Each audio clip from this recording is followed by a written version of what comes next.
Okie dokie, I officially have one hell of a problem. I was telling myself I didn't need this console, but then the tariffs came, and I got scared that I was not going to be able to get a hold of this if I wanted one in the future. So I bought one, and what do we have? We got a screen protector that I ordered, so that's good that they included it. Some magnet action, so that's a little bit of satisfaction there. Got some really dense foam. This is made to really ship over rough seas. What is this? Qualified certificate. Nice. Okay, what do we get in the box here? We get a cable, to be expected. Nice. And it's actually a kind of a decent cable. Oh, wow. So, this is really nice. I didn't think I was going to like it this much. This feels great. Let me put the screen protector on here. Let's see how easy this is. Now, we're not going to play a bunch of games on here. This is going to be strictly a hardware review. Wow. Okay, I don't know how that much dirt got on there. Or under there. The buttons feel very nice. I think the D-pad feels the best it has so far. We're going to compare it here in a second. The analog sticks feel just as good, if not maybe a little bit better than the Retroid Pocket 4. Let me see. I mean, they feel maybe the same. Maybe just the positioning makes them feel different. Buttons are nice here. Yeah, everything feels a little bit better, which is what you'd expect, right? Face buttons seem quieter. I didn't like the face buttons too much on this handheld. Like, they're not bad, but this D-pad feels... It doesn't feel horrible. It's just not my preference. I don't like, personally, the dome switches. I prefer, like, the... What do they call the rubber conductor pad, or the conductor pads, or whatever they're called? Like a SNES. These analog sticks suck. I hate these analog sticks, but they're there. And these are super loud. These are still really loud. I don't like that at all. Although, you know what? This R1 and L1 is actually quieter, at least in real life. Maybe the camera's not portraying this properly. But these are actually quieter. They're a little bit like clackier sounding, like more hollow sounding. But they actually sound more dampened. I don't know. I thought I...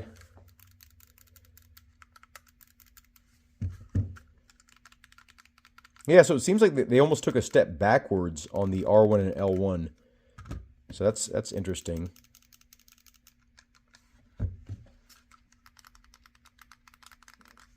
This would be ideal. If it was still clicky like this, if it sounded like this, that's not an obnoxious sound. That's not bad at all. Not bad. Definitely the best sound-wise. These are a little bit sloppy feeling. They kind of just move around in there. But hey, if you're playing on a bus or something like that, or on a plane, these buttons are not bad. I love this little device, by the way. This is the Mayu A30. Triggers feel a lot better. Like, these feel smoother, and these feel like they have maybe more travel. But they're in a weird spot. This feels... They just feel a lot more natural, positioning-wise. Okay. These grips on the back actually feel really nice. My biggest complaint with this handheld series, not just this one, they're kind of right on the edge of being not what I would consider pocketable. This one's a lot thinner, right? Then they started making them a bit thicker. right? And then and just a little bit bigger overall. And I was like, okay, well, you guys are kind of pushing it now, but I guess it's still kind of a pocket device. And then now it's just like full, like, this is not intended for a pocket. Maybe a jacket pocket, but a pants pocket, no. Maybe I should call this the Retroid Jacket Pocket 5. What I consider pocketable are these two devices. These are my daily carry devices. I'll put this one in my top pocket in my jeans. You know, that little weird watch pocket that you still find in jeans? That fits perfectly in there. I love this little device. Super high quality feeling, and it's one of my favorite devices. This is the Anbernic RG Nano. I wish they would make a horizontal form factor, but this size, Anbernic, if you're watching this video, which is very unlikely, please make a little Game Boy Advance. I'd love that. I would buy it right away if it had the same metal shell and everything, same button quality. I'd love it. This one fits in a back pocket, obviously, front pocket, whatever you want. I love these buttons. I love this D-pad. The analog stick is fine. The buttons are quiet. This is how handheld gaming should be, in my opinion. You know, you don't want to annoy the hell out of the person that's sitting next to you on the bus, that's sitting next to you in bed, or laying next to you in bed, or if you're in a living room, you don't want to be like, tap, tap, tap, tap, tap, tap. Like, listen to this. You know how annoying that would be to hear this? Like, it's such a loud device. Now, it feels great. This feels probably the best out of every one of my handheld consoles that I've ever felt, you know, of all time. It feels better than anything Sony has produced. It feels better than anything that Nintendo has produced. This feels awesome. This is the Loki Zero. This is an absolutely gigantic thing. It's heavy. It feels great. Like, the controls feel as close to a full-size controller as possible. But this is not something that I'm even comfortable playing in bed. This is like a couch device only, in my opinion. And I take this with me sometimes when I travel, because I can use it to play certain PC games that some of these just can't play, right? You can play like Resident Evil 8 on this thing. This is a thick boy, you know, it's gigantic. This is not something that I would want to use for a long period of time. It's just too big, it's too bulky. I might be selling this. Let me know if you're interested. The TrimUI Smart Pro, it's a very cheap handheld. I think it's like around $50, $60 right now. And this is about the right size for a handheld. It's not too big, not too small. It's still borderline too big for a pocket, though. For the size, they packed a lot of things, a lot of features, a lot of comfort into this device. We got some stereo speakers on the front. You know, a lot of people complained about the stereo speakers being not on the front, that, you know, they were downward firing. You know, even on this one, they were downward firing. I never minded it. I'm not looking for superb sound quality when I'm playing a handheld device like this. I just want to be able to hear what I'm doing, kind of. You kind of expect from a device that's this small to not really sound that great. You know, even our phones, which have some pretty good speakers and pretty good sound technology in them now, you know, they sound a lot better than they did. But you're not expecting like a car stereo performance out of a device like this. So, you know, I don't really take sound into huge consideration when I'm looking at a device, unless it just sounds absolutely horrible. But it has to sound really, really bad for me to complain about sound out of a device this small. I mean, for instance, this is a mono speaker on this one, and I don't care. I played this thing 25 hours the past 2 weeks. You know, that's and I'm playing like, you know, this is a pocketable device, by the way. This is pocketable. This is pocketable. I mean, look at the difference here.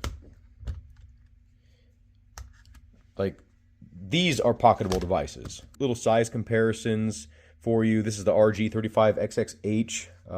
Great feeling handheld. Feels very high quality. This is borderline too large for a pocket. It's a bit too thick, a little bit too wide. Unfortunately, it's like in between sizes. You know, it's not small enough for me to carry every day, and it's not powerful enough for me to play when I'm at home. So it's kind of like a weird device for me, but I love it. You know, I treasure this device. You know, I dust it off every once in a while and just appreciate the construction, and I appreciate like the quality of the buttons, but I rarely play this. These face buttons, they feel so good. And this D-pad feels the best out of any of these units, including this Retroid Pocket 5 here.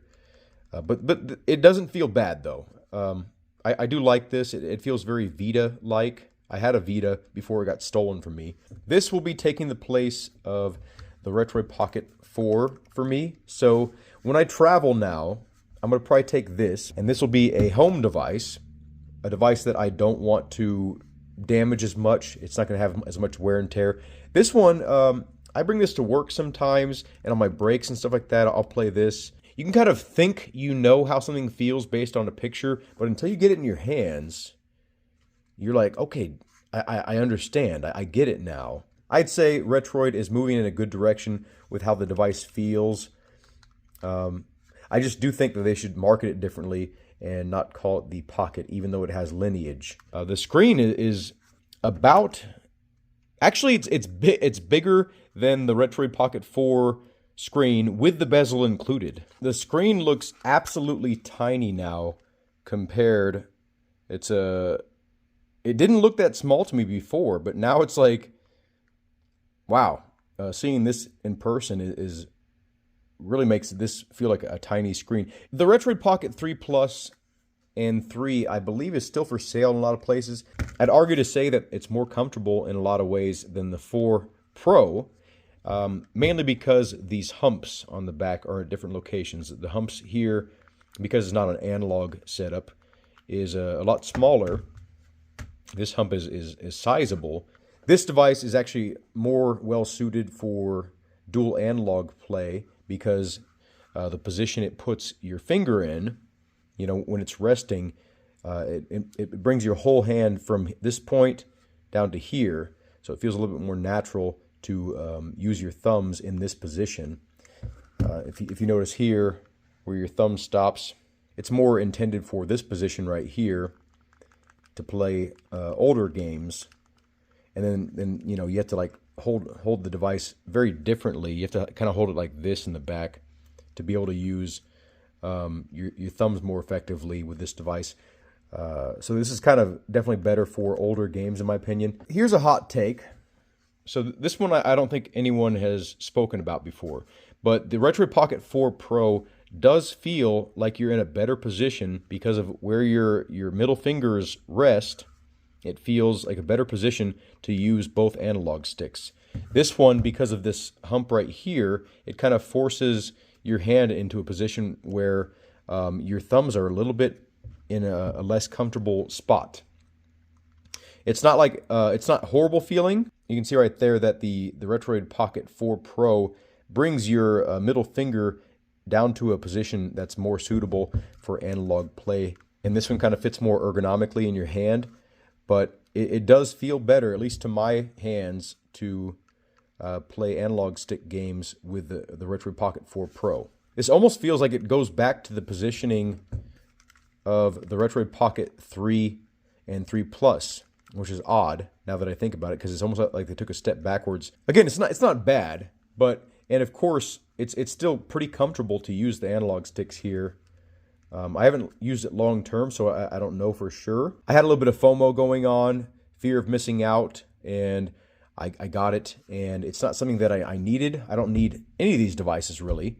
I would honestly be happy with maybe these two, or maybe these three. If I had to just choose one device out of all of these, I would choose the A30. Because it's a good size to play in bed still. It's a good size that's pocketable. You can travel with it easy, and it's powerful enough to play some Dreamcast games and a lot of my favorite N64 games. You can buy this for like 25 bucks. You know, I got this one for $30 because prices went up a little bit recently. You probably already know what this device is capable of. You know, you've probably already seen like 20 videos on this thing if you think about buying this. And maybe my video is the 21st video. Maybe I'm going to set you over the edge. You're just going to, you know, go buy it after this.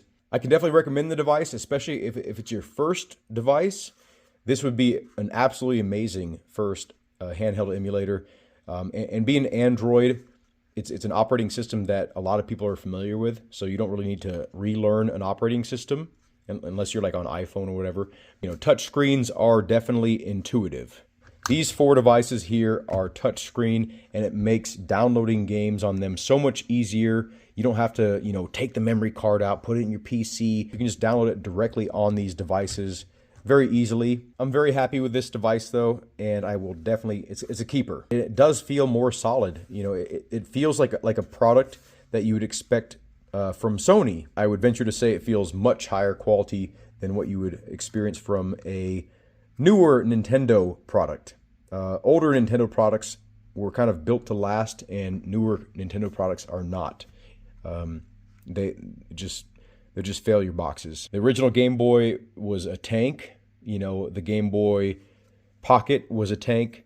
The Game Boy Color was a tank. The Game Boy Advance was a tank. The Game Boy Advance SP, DS, the 3DS, all of those devices were built to last, but the Switch is not. Anyway, we're getting far off topic. This feels like a very high quality product that you'd expect to see from a much bigger company. Retroid has done their research in ergonomics. I can't wait to see what they come up with next. This definitely feels like a flagship product from a company that's learning a lot with every iteration. Anyway, have a good day. Thank you all for watching, and I hope to see you in a future video. That hurts.